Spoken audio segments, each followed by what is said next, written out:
After I refused to pay for my daughter's extravagant wedding, she severed all contact. A few days later, I received an invite to a family reconciliation dinner. But when I arrived, 3 lawyers were waiting right there with legal documents. She smirked, "Transfer power of attorney, or you'll never be in your grandson's life again." I calmly reached into my purse, placed a call, and said, "What would you do if your own daughter, the one you loved more than life itself, suddenly saw you as nothing more than a bank account to be plundered?" I thought I knew my child, but her wedding demands, and the shocking ambush that followed, changed everything. You know that feeling when you look at something and it just aches?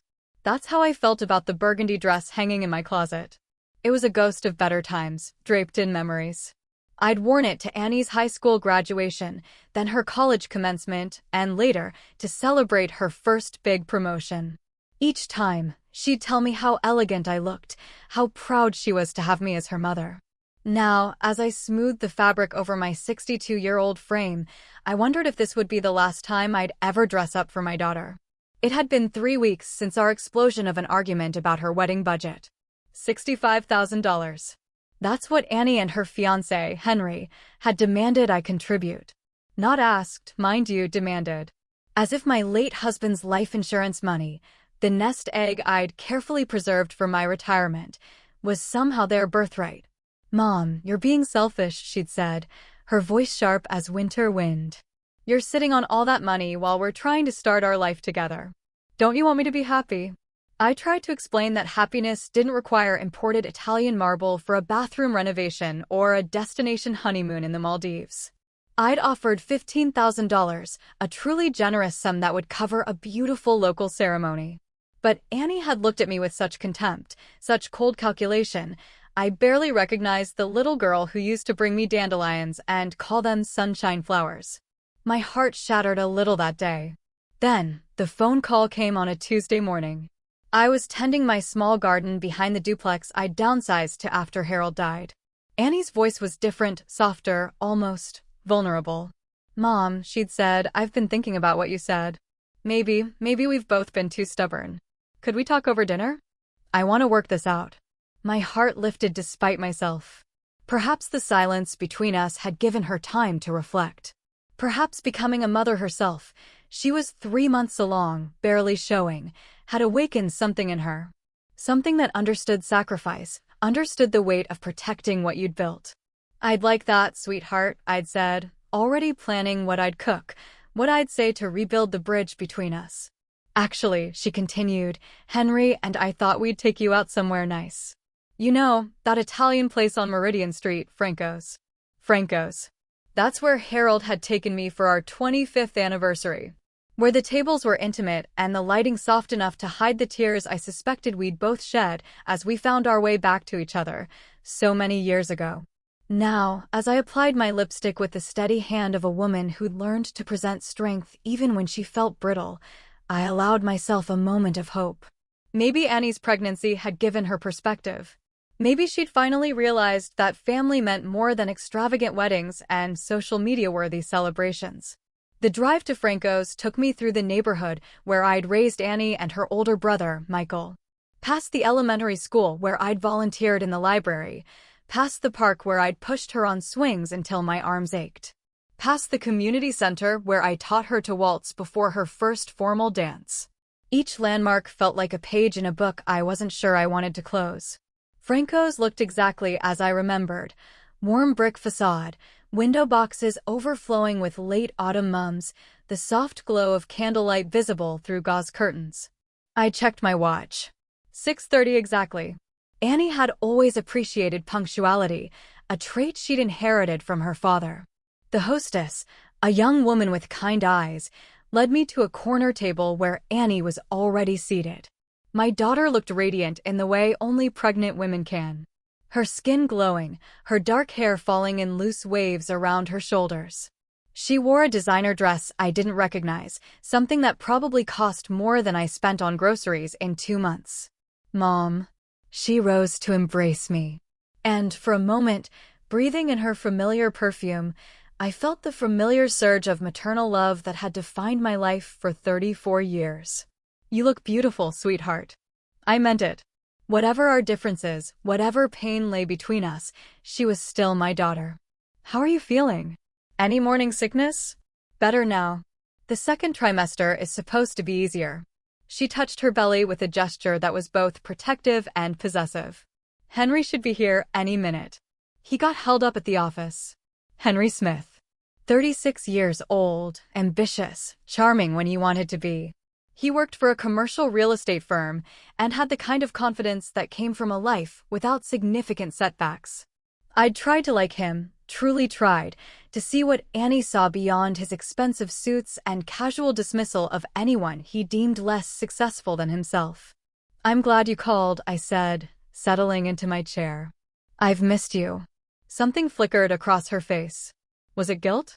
Regret? But before I could examine it further, Henry appeared at our table. He wasn't alone. He was followed by 3 men in dark suits carrying briefcases. Mrs. McKinney, Henry said, his smile too bright, too practiced. Thank you for joining us. The men took seats around our small table, transforming our intimate dinner into what felt like a business meeting. My stomach tightened. I recognized the choreographed nature of their arrival immediately. This wasn't coincidence. This was planned. Annie, I said carefully, who are these gentlemen? Mom, these are some colleagues of Henry's. Her voice was steady, but she wouldn't meet my eyes. They have some paperwork they'd like you to look at. One of the men, silver-haired with the kind of predatory smile I'd learned to recognize in my years as a secretary at a law firm, leaned forward. Mrs. McKinney, I'm Richard Kirk, Henry's attorney.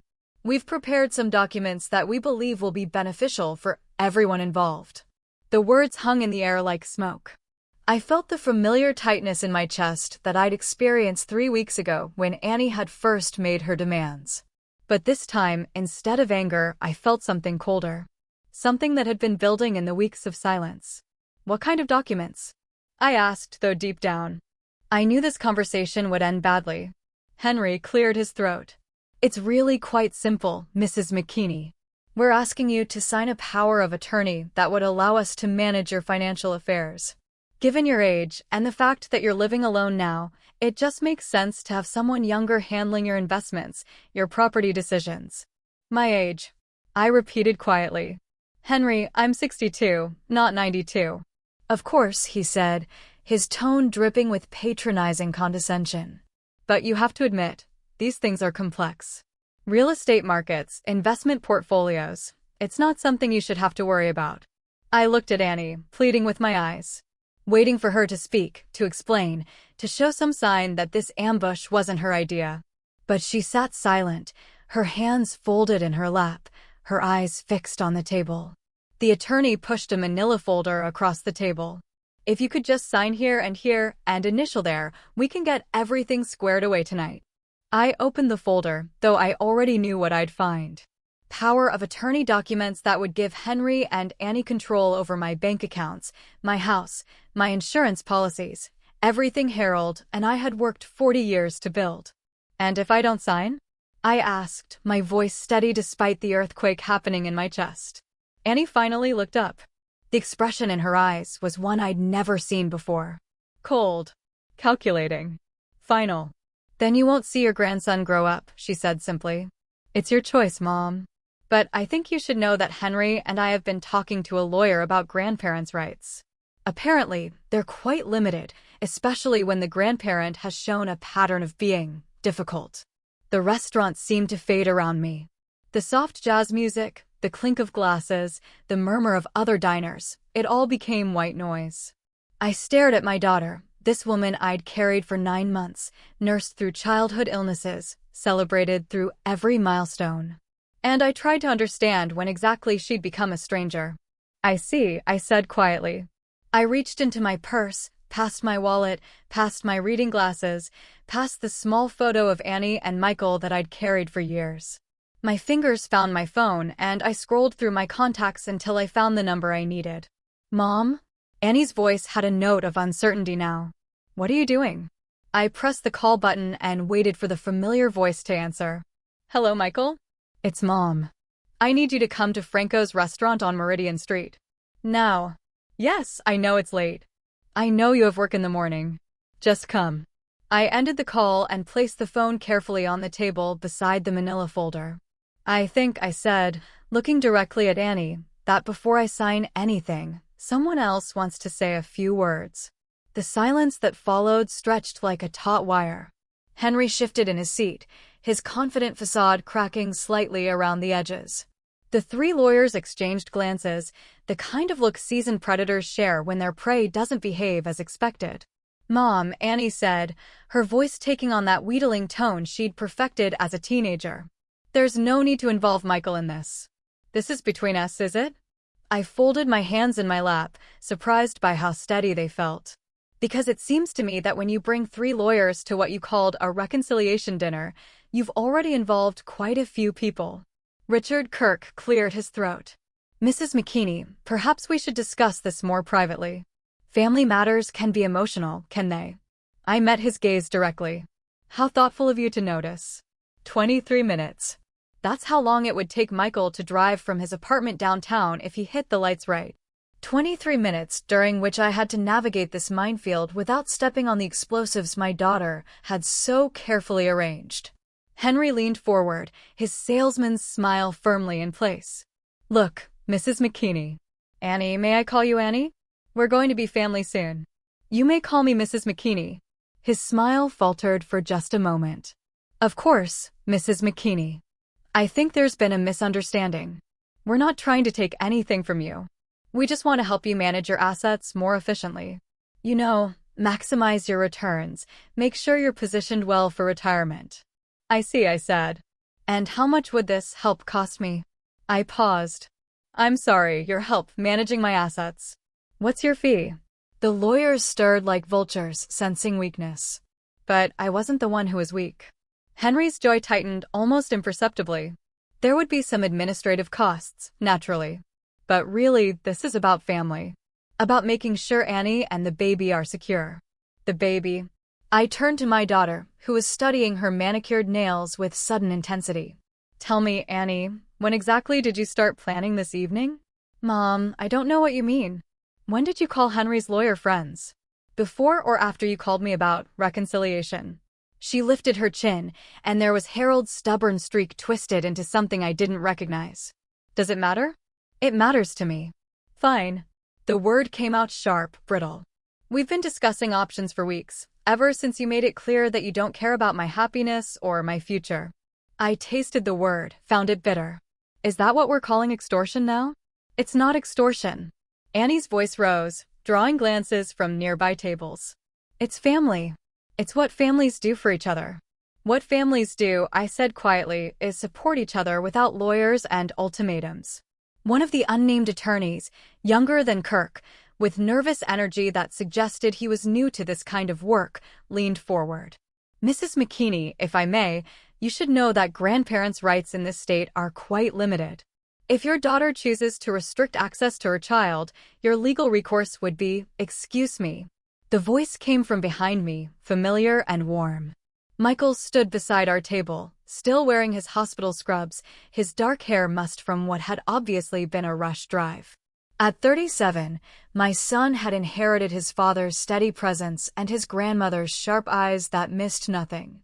"I'm Dr. Johnson," he said to the table in general, though his gaze lingered on Henry. "I believe you called me Mom." I did. I gestured to an empty chair the hostess had quickly provided. "Michael, I'd like you to meet your sisters, colleagues." Michael's eyes swept the table, taking in the lawyers, the manila folder, the tension thick enough to cut. As an emergency room physician, he'd learned to assess situations quickly, and I watched him catalog every detail with a precision that had made him one of the youngest department heads at Methodist Hospital. "Colleagues," he repeated. "I see. And they are." Henry stood, extending his hand. "Henry Smith, your sister's fiancé. These are some business associates of mine. We were just discussing some financial planning with your mother." Michael shook Henry's hand briefly, then sat down without acknowledging the lawyers. "Financial planning at Franco's on a Tuesday night with Annie 3 months pregnant?" He looked at his sister. "How are you feeling, by the way? Any complications?" "I'm fine," Annie said, but her voice was smaller now, less certain. "Good. That's good." Michael picked up the manila folder, flipped through it with the casual expertise of someone who'd seen plenty of legal documents.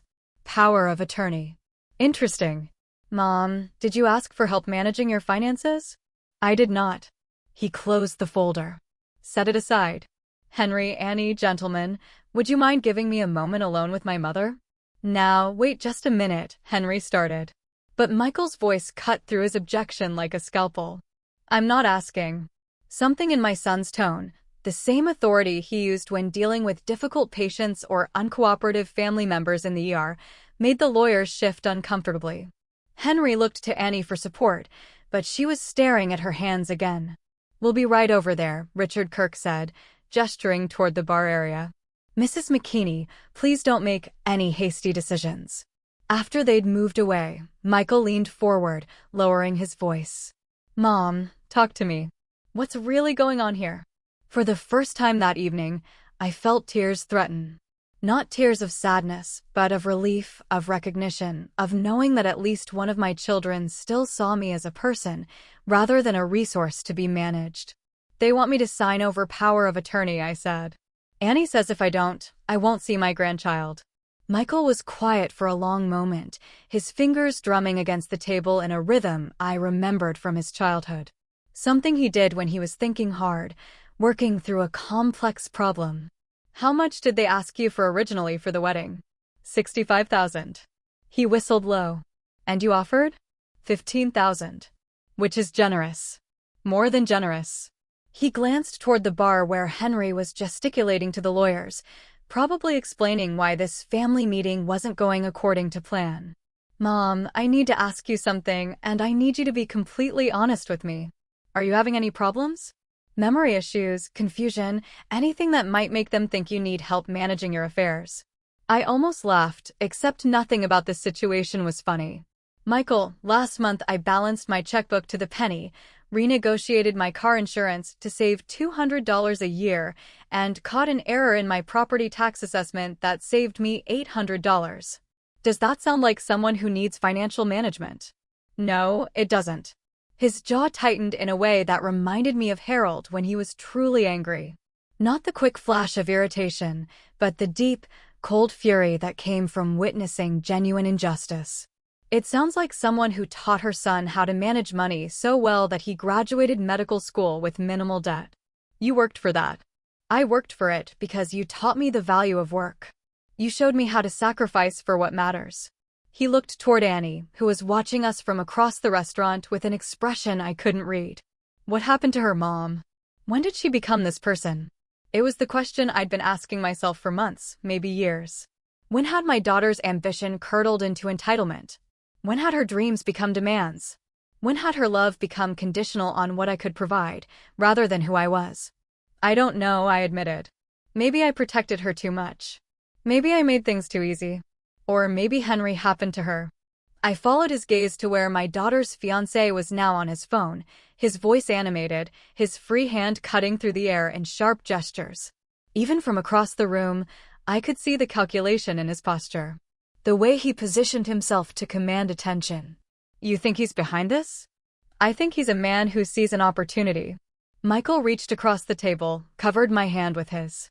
But I also think Annie is 34 years old and responsible for her own choices. The question is, what do you want to do about it? Before I could answer, Henry was striding back toward our table, the lawyers trailing behind him like a well-dressed pack. Annie followed more slowly. One hand pressed her stomach in a gesture that was either protective or performative. I could no longer tell the difference. I'm sorry to interrupt, Henry said, not sounding sorry at all. But we do have a timeline we're working with. The wedding is in 3 months, and there are vendors who need deposits, venues that need to be secured. Of course, I said, standing up slowly. Timeline. How thoughtful of you to mention that. I picked up my purse, checking to make sure my phone was easily accessible. Around us, the restaurant hummed with the quiet conversations of couples sharing wine, families celebrating birthdays, friends catching up over pasta. Normal people living normal lives, unaware that at table 12, a family was being dissected with surgical precision. I've made my decision, I said, loud enough for everyone to hear. Annie's face went very still, and I smiled. The same smile I'd worn to PTA meetings when dealing with teachers who underestimated other people's children. The same smile I'd perfected during 40 years of marriage to a man who occasionally tested my patience, but never my loyalty. "I'll sign," I said. The relief that washed over Henry's face was almost comical.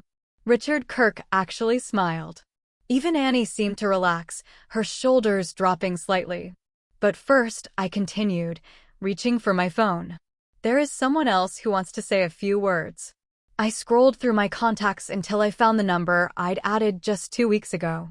A precaution I'd taken after Annie's first ultimatum. When a mother's intuition had whispered that this reconciliation dinner might be anything but reconciling. "Louise," I said when the familiar voice answered, "It's Annie McKinney." "Yes, I know it's late. Could you come to Franco's restaurant on Meridian Street? Bring the documents we discussed." Henry's expression shifted from relief to confusion to something approaching alarm. "Who is Louise?" I set the phone down carefully, noting how the simple act of making a call could change the entire energy of a room. The lawyers were whispering among themselves now, and Annie was looking between Henry and me with growing unease. "Louise," I said pleasantly. "My attorney." The silence that followed was different from before. Heavier. More dangerous. Richard Kirk's predatory smile had vanished entirely, replaced by the sharp focus of a hunter who'd suddenly realized he might be the one being hunted. "Your attorney?" Henry repeated slowly. "When did you hire an attorney?" "The same day you started asking my neighbors about my mental state," I replied, watching his face carefully. "Did you really think Mrs. Anderson wouldn't mention that a nice young man had stopped by, asking whether I'd been acting strangely lately? Whether I'd been forgetting things, making poor decisions?" Annie's face went pale. "Mom, you never what? Sweetheart? Never had Henry drive through my neighborhood taking pictures of my house? Never had him chat with my mailman about whether I'd been paying my bills on time?" I kept my voice conversational, almost maternal. "Never had his friend from the real estate office pull comps on my property to see what it might sell for?" Michael leaned back in his chair, and I could see him putting the pieces together with the rapid assessment skills that made him good at his job. "Jesus, Annie, how long have you been planning this?" "It's not what you think," she said. But her voice lacked conviction. "Isn't it?" I opened my purse and pulled out a small manila envelope. "Because I think it's exactly what it looks like, a systematic attempt to establish grounds for claiming I'm incompetent to manage my own affairs." I spread the contents of the envelope across the table, photographs Henry had taken of my house, printed emails between him and a private investigator, copies of inquiries he'd made about my medical records, my banking habits, my daily routines. "Louise has been very thorough," I explained as the lawyers examined the documents with growing discomfort. "It's amazing what people will tell a private investigator, isn't it? Especially when that investigator looks like someone's sweet grandmother." The youngest lawyer, the nervous one, was actually sweating now. "Mrs. McKinney, I think there may have been some misunderstanding about our client's intentions." "Oh, I understand the intentions perfectly." I gathered the papers back into a neat stack. "The question is whether you gentlemen understood what you were being asked to participate in." Louise arrived exactly 12 minutes later, striding through Franco's with the purposeful energy of a woman who'd spent 30 years practicing family law and had seen every variation of human greed and manipulation. At 70, she was small and silver-haired, with the kind of sharp intelligence that made opposing counsel underestimate her at their own peril. "Annie," she said warmly, settling into the chair Michael had procured. "And this must be your daughter." The contrast was immediate and devastating. Where I had been isolated at this table, surrounded by predators, Louise's presence shifted the balance entirely. Suddenly, Henry and his lawyers were outnumbered by people who actually understood the law. "Gentlemen," Louise said, surveying the group with the clinical assessment of a surgeon examining a particularly interesting tumor. "I believe you have some documents you'd like Mrs. McKinney to sign." Richard Kirk cleared his throat. "This is really a family matter, Ms. Qualls, Louise Qualls, of Qualls, Peterson and Associates. And you're quite right.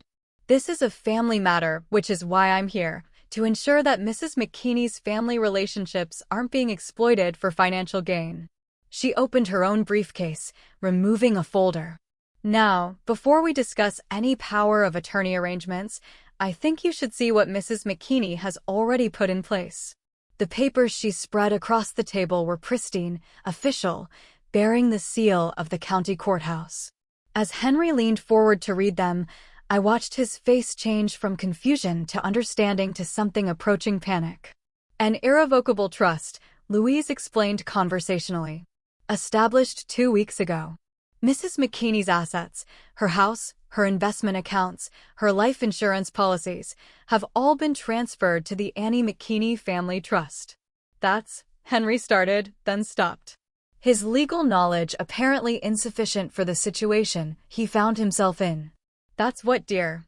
Louise asked sweetly. The trust, Annie said slowly, reading over Henry's shoulder. It says the beneficiaries are your children, both born and unborn, I finished. With Michael as the trustee until they reach the age of 25. The implications hit Henry like a physical blow. I could see him calculating, recalculating, trying to find an angle that would still give him access to the money he'd been counting on. But what about the wedding, he demanded. What about our expenses? What about them? Louise asked. The trust provides for educational expenses, medical care, and reasonable living costs for the beneficiaries. I don't see how an Italian marble bathroom renovation qualifies as any of those things. This is ridiculous, Henry said, his composure finally cracking. Annie, tell them. Tell them we had an agreement. Did you? Michael asked his sister quietly. Did you have an agreement, or did you have demands backed by threats? Annie looked around the table. At Henry's angry face. At the lawyers who were already calculating how to distance themselves from this mess. At Michael's disappointed expression. At Louise's professional calm. Finally, her gaze settled on me. I'm pregnant, she said, as if that explained everything. We need security. We need to know our child will be provided for. Your child will be provided for, I said gently. Better than you can imagine. The trust will pay for the finest education, the best medical care, every opportunity a grandparent could want to give. But Henry won't have access to a penny of it. You can't do this, Henry said, his voice rising. Annie is your daughter. You can't cut her out of your will over a wedding. I'm not cutting her out of anything, I replied. I'm protecting her inheritance from you. Louise smiled. The kind of smile that had probably terrified opposing counsel for 3 decades. Mr. Smith, perhaps you'd like to call your own attorney? Because I think you might need some independent legal advice about the implications of what we've discovered about your premarital investigation of your fiancé's mother. The threat hung in the air like smoke. Henry looked to Richard Kirk for support, but the older lawyer was already gathering his papers. I think, Kirk said carefully, that we may have been operating under some misunderstandings about the nature of this situation. Perhaps it would be best if we postponed any document signing until everyone has had time to consult with their respective counsel. Excellent idea, Louise agreed. Mrs. McKinney, shall we go? I think you've accomplished what you came here to do. I stood slowly, taking my time, letting the weight of what had just happened settle over the table like dust after an explosion. Annie was crying now. Silent tears that might have been genuine grief or calculated manipulation. I found I no longer cared. Annie, I said softly, and she looked up with something that might have been hope. When you're ready to have a real conversation about this baby, about your future, about what family actually means, call me. But call me alone. I turned to Henry, who was staring at the trust documents as if he could change their contents through sheer force of will. As for you, I said, my voice carrying the authority of a woman who had spent 62 years learning how to recognize predators, stay away from my family. Stay away from my house. And if I hear you've made one more inquiry about my competency or my finances, Louise and I will have a very different kind of conversation about harassment and elder abuse. Michael stood as well, pulling money from his wallet to cover whatever drinks had been ordered. Annie, he said to his sister, you're welcome at my place if you need somewhere to think. But you come alone and you leave the financial scheming at the door. As we walked toward the exit, I could hear Henry's voice rising behind us, arguing with the lawyers, with Annie, with anyone who would listen about fairness and rights and the unfairness of it all. The sound followed us out into the cool evening air, where it was absorbed by the vast indifference of the universe. "How do you feel?" Louise asked as we stood on the sidewalk outside Franco's. I considered the question carefully. Inside the restaurant, my daughter was probably trying to salvage her relationship with a man who had seen her primarily as a pathway to easy money. Inside, Henry was learning that there were still women in the world who couldn't be intimidated or manipulated into surrendering what they'd built. "Free," I said finally. "For the first time in months, I feel free." Louise nodded approvingly. "Good. Now comes the hard part, which is deciding what you want to build with that freedom." 3 weeks later, I stood in my kitchen making coffee for two, watching the morning sun paint geometric patterns across the linoleum floor Harold and I had installed 23 years ago. The house felt different now. Not empty, but peaceful. There was a distinction I was only beginning to understand. The doorbell rang at exactly 9 o'clock. I'd come to appreciate punctuality even more since Franco's, since I'd learned the value of people who said what they meant and did what they promised. "Right on time," I said, opening the door to find Janet Waters holding a covered casserole dish and wearing the kind of smile that suggested she had news to share. Janet had appeared in my life like a small miracle disguised as a coincidence. 2 days after the dinner at Franco's, she'd knocked on my door, introducing herself as my new neighbor, a recent widow who'd downsized to the duplex next door after 45 years in the house where she'd raised 4 children. At 67, Janet was trim and energetic, with silver hair she wore in a practical bob and the kind of direct gaze that suggested she'd seen enough of life to know what mattered and what didn't. More importantly, she had a gift for listening without judgment and a complete immunity to other people's drama. "I brought my grandmother's cornbread," Janet said, settling into the kitchen chair that had become hers over the past weeks. "And I heard something interesting at the grocery store yesterday." "What kind of interesting?" I asked, pouring coffee into the mugs we'd picked out together at the antique store downtown, part of what Janet called my reclaiming project.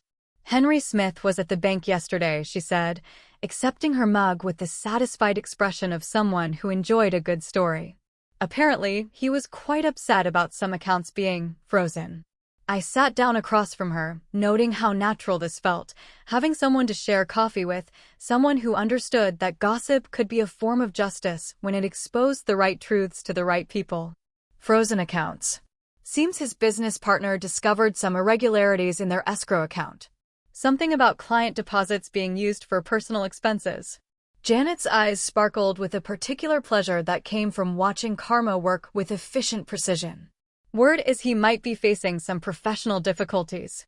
I absorbed this information with the careful neutrality I'd perfected over the past month. Since Franco's, I'd learned that revenge was most satisfying when it was served by someone other than yourself.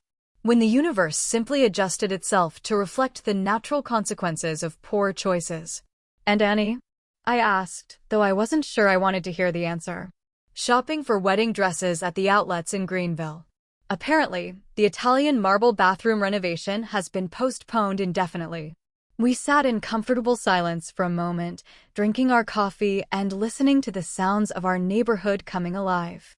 Children walking to school, cars starting, the familiar rhythm of ordinary life continuing despite the small dramas that occasionally disrupted it. "Have you heard from Michael?" Janet asked. "Yesterday. He said Annie called him, asking if he thought she was making a mistake." I set down my mug carefully. He told her that was a question only she could answer. "Smart boy." "Smart man," I corrected. "He gets that from his father." The phone rang, and I felt the familiar tightness in my chest that had become my body's automatic response to unexpected calls. But when I checked the display, it showed a number I didn't recognize.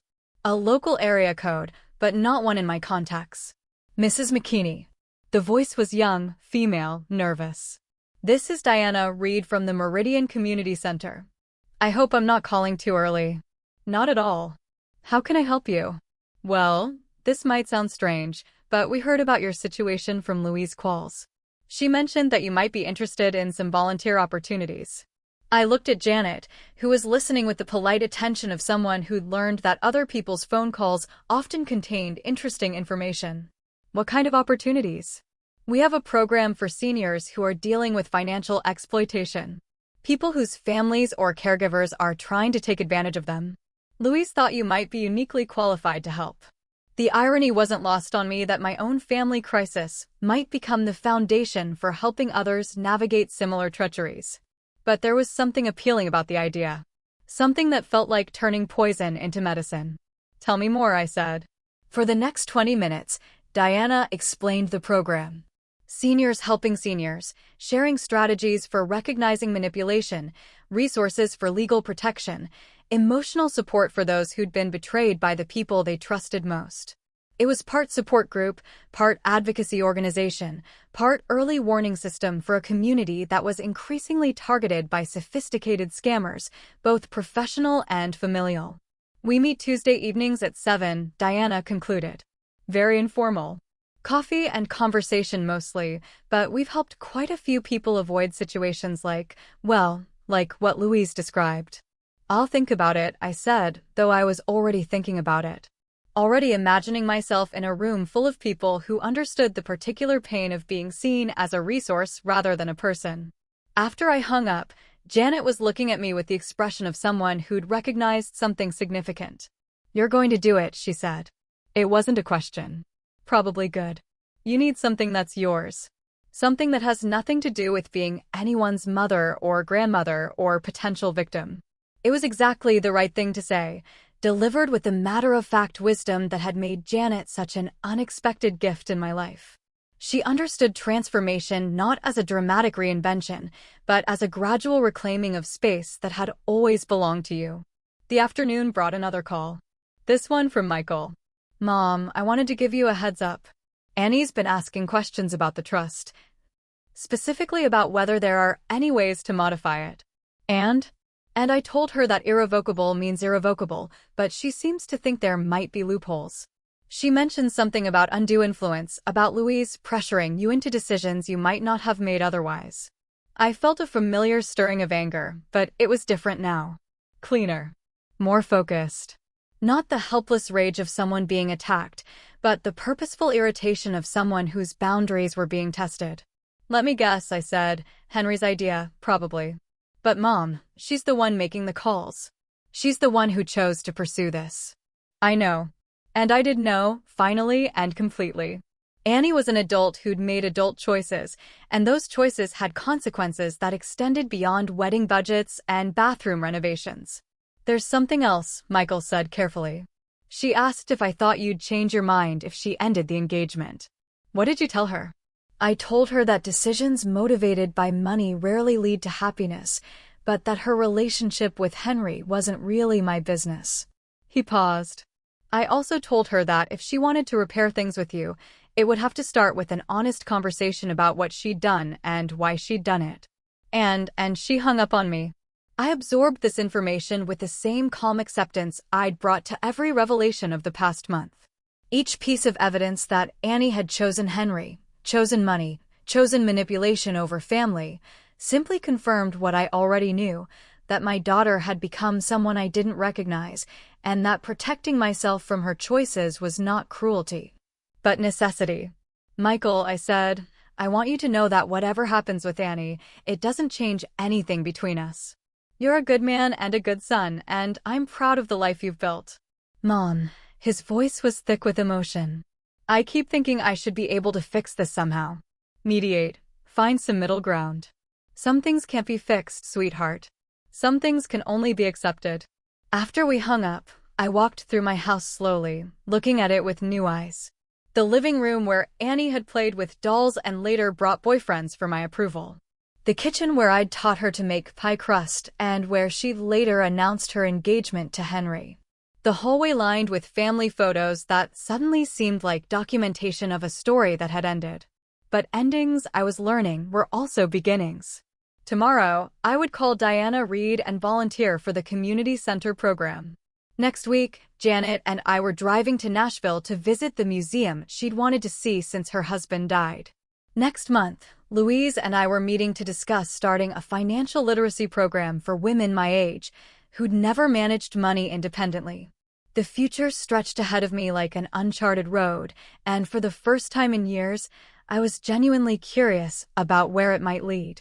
There would be other dinners, other conversations, other opportunities to choose dignity over desperation, wisdom over wishful thinking.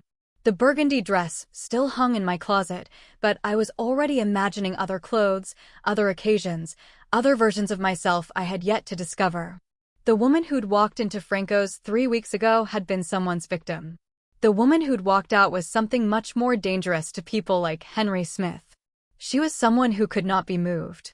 6 months after Franco's, I stood in the community center's main hall, watching 12 women and 3 men arrange folding chairs in a circle. At 72, Maxine Mikowski moved with the purposeful energy of someone who'd spent her retirement years discovering that age was just another challenge to overcome. Rosa Pratt Kelly, barely 60, but carrying the exhaustion of someone who'd been fighting her son's gambling addiction for years, carefully placed tissues on the small table in the center of our circle. A practical gesture that acknowledged the tears that often accompanied our Tuesday evening meetings. "Annie's here early tonight," Janet murmured, settling into the chair beside mine. She'd started attending the meetings 3 weeks after I did, claiming she wanted to learn how to spot the warning signs of financial exploitation. What she'd really wanted was to support me, but Janet had a gift for making practical altruism seem like mere curiosity.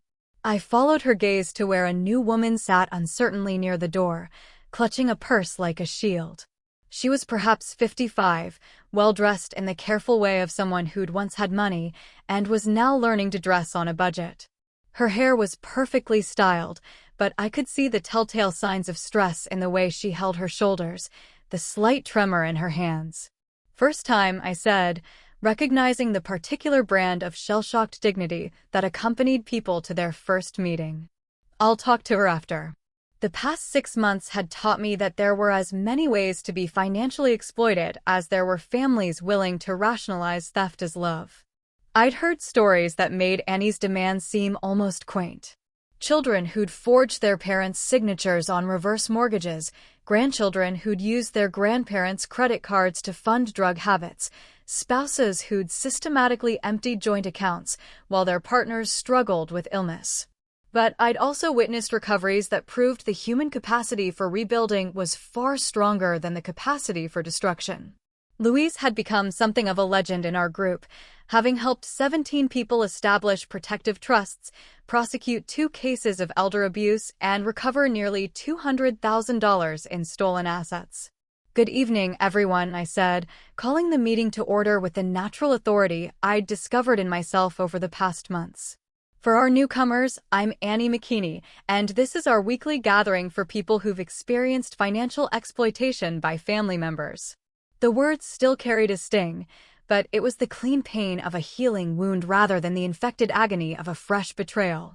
I'd learned to own my story, to tell it without shame, to use it as a tool for helping others recognize their own worth. "Tonight, we're going to talk about what comes after," I continued. "After you've protected yourself, after you've set boundaries, after you've stopped the immediate threat, what comes next?" It was a question I could finally answer with authority, because I'd lived it. The immediate aftermath of Franco's had been about damage control and legal protection, but the real work had been quieter, more personal, learning to trust my own judgment again, rebuilding relationships that mattered, discovering who I was when I wasn't defending myself against attack. "For me," said Eddie Chase, a 78-year-old former teacher whose daughter had been systematically draining her retirement account, "what came next was realizing I could live alone. And like it." Nods around the circle. Independence was a common theme in our group. Not the fierce isolation that came from being hurt, but the satisfied solitude that came from choosing your own company over toxic relationships. "I learned I didn't have to forgive anyone," added Sheila Phelps, whose son had stolen her identity to open credit cards. That was big for me. Everyone kept saying I had to forgive him because he was family. But Dr. Johnson helped me understand that forgiveness isn't mandatory for healing. Michael had become an unofficial counselor to our group, stopping by once a month to discuss the psychological aspects of family financial abuse. His insights had helped me understand that my guilt over Annie wasn't maternal failure. It was a normal response to an abnormal situation. "What about you, Annie?" asked Carolyn Franklin, the newest regular in our group. "What came after for you?" I considered the question, looking around the circle of faces that had become familiar, dear even.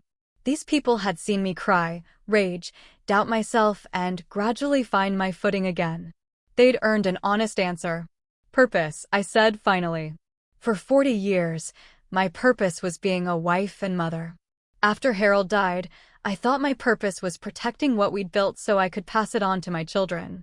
But what came after was discovering that my real purpose might be protecting other people's mothers from what I went through. It was true. The volunteer work had evolved into something larger, a consulting practice where I helped other women navigate family financial crises. Louise had referred several clients to me, and I discovered I had a talent for spotting manipulation tactics and helping people develop strategies for resistance. "How do you handle the sadness?" asked the new woman, speaking for the first time.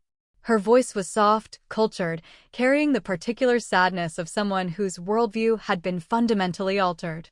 "How do you stop missing who they used to be?" The question hit the center of something I'd been avoiding. Because the truth was, I did miss Annie. Not the manipulative woman she'd become, but the little girl who'd brought me dandelions, the teenager who'd called me for advice about boys, the young woman who'd been genuinely proud of her parents' marriage. "I don't think you stopped missing them," I admitted.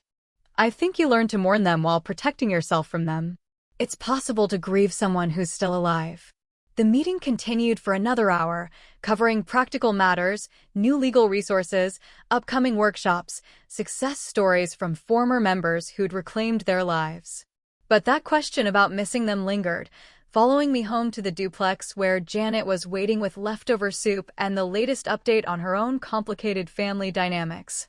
"How was group?" she asked, settling into what had become her chair at my kitchen table. "Good. Hard." I explained the new woman's question. She asked about missing the people our families used to be. Janet nodded slowly. At 67, she'd survived her own children's attempts to pressure her into selling her house and moving into assisted living, not because she needed care, but because they wanted access to her equity. Her solution had been to move into the duplex next to mine and inform them that their inheritance was now being spent on her happiness. "Speaking of missing people," she said carefully. "Michael called. Annie had her baby." The words hit me like a physical blow, even though I'd been expecting them for weeks. A granddaughter, Michael had told me earlier, due in late October, according to his calculations from Annie's earlier pregnancy announcements. "How is she?" I asked, though I wasn't sure if I meant Annie or the baby. "Everyone's healthy. 7 pounds, 2 ounces. They named her Eleanor." Eleanor. My mother's name. The manipulation was so transparent, so calculated, that I felt momentarily dizzy with the audacity of it. "Michael said Annie asked him to call you," Janet continued. "She wanted you to know that visiting hours are flexible and that she'd very much like to see you." I sat quietly, feeling the pull of grandmotherly instinct warring with the hard-won wisdom of the past 6 months. Part of me wanted to rush to the hospital, to hold this new person who shared my DNA, to forgive everything, for the chance to be part of her life. But I'd learned to distrust my immediate emotional responses, to examine them for signs of manipulation, both external and internal. "What do you think she wants?" I asked. "I think she wants to use that baby to reopen negotiations about the trust." It was probably true. In the months since Franco's, Annie had made several indirect approaches. Messages through Michael, cards on my birthday, carefully orchestrated encounters at places she knew I frequented. Each contact had carried the subtle suggestion that reconciliation was possible if I was willing to be reasonable about certain financial arrangements. "The baby isn't responsible for her parents' choices," I said, more to myself than to Janet. "No, she's not. But you're not responsible for protecting yourself from her parents' choices either." The next morning, I called Louise. "I've been expecting this call," she said without preamble. "Annie had the baby." She did. "And now I have to decide what comes next." "What do you want to come next?" It was the question I'd been asking myself since Janet had delivered the news. What did I want? Not what Annie wanted. Not what Michael thought was best. Not what society expected of grandmothers. What did I actually want? "I want to meet my granddaughter," I said slowly. But I want to do it on my terms, with clear boundaries and without opening myself up to manipulation. That's possible, Louise said. We can arrange supervised visits through Michael. We can establish clear protocols about what topics are off-limits, what behaviors will end visits, what consequences will follow if those boundaries are violated. And if Annie refuses those terms, then you'll know exactly where you stand with her. And more importantly, you'll know you protected yourself while leaving the door open for a genuine relationship if she ever chooses to walk through it. That afternoon, I drafted a letter to my daughter. Not the angry tirade I'd written and rewritten in my head over the past months, but a clear, calm statement of boundaries and possibilities. Annie, it began, I would very much like to meet Eleanor and to have a relationship with her as she grows. However, any contact between us must respect the boundaries I've established for my own well-being.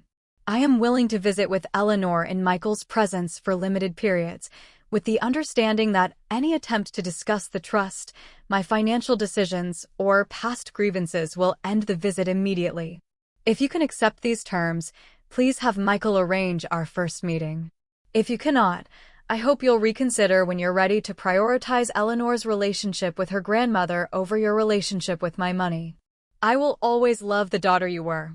I am no longer available to be victimized by the person you've chosen to become. With hope for your growth and boundaries for my protection. Mom, I sealed the letter before I could second-guess myself. Then walked to the mailbox with the satisfaction of someone who'd learned the difference between giving up and setting terms.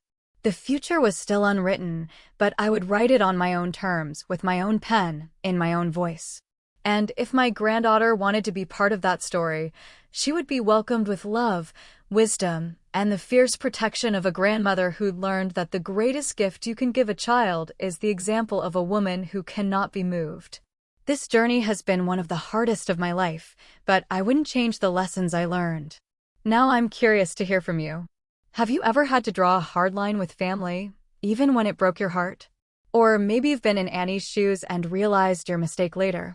Tell me your thoughts in the comments below. I truly want to know.